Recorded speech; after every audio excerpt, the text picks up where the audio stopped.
بسم اللہ الرحمن الرحیم۔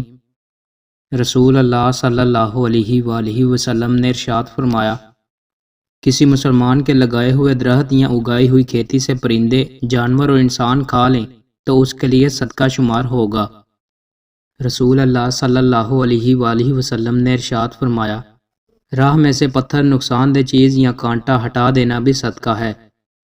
رسول اللہ صلی اللہ علیہ وآلہ وسلم نے ارشاد فرمایا، اے اللہ، میں برے اخلاق، برے اعمال اور بری خواہشات سے تیری پناہ چاہتا ہوں۔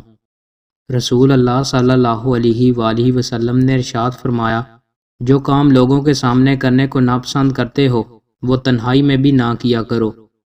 رسول اللہ صلی اللہ علیہ وآلہ وسلم نے ارشاد فرمایا، جسے نرمی دے دی گئی اسے دنیا و آخرت کی بھلائی دے دی گئی۔ صلح رحمی، اچھا اخلاق اور اچھا پڑوسی بننا گھروں کو آباد کرتا ہے اور عمروں میں اضافہ کرتا ہے۔ رسول اللہ صلی اللہ علیہ وآلہ وسلم نے ارشاد فرمایا، اللہ کے راستے میں گزرنے والی ایک صبح یا ایک شام دنیا سے اور جو کچھ دنیا میں ہے سب سے بہتر ہے۔ رسول اللہ صلی اللہ علیہ وآلہ وسلم نے ارشاد فرمایا، جو شخص صبح و شام جتنی مرتبہ مسجد میں جاتا ہے اللہ اس کے لیے اتنی مرتبہ ہی جنت میں ضیافت کا اہتمام فرماتا ہے۔ رسول اللہ صلی اللہ علیہ وآلہ وسلم نے ارشاد فرمایا، تم میں سے کوئی شخص ایک جوتا پہن کر نہ چلے پھرے، وہ دونوں جوتے اتار کر چلے یا پھر دونوں پہن کر چلے۔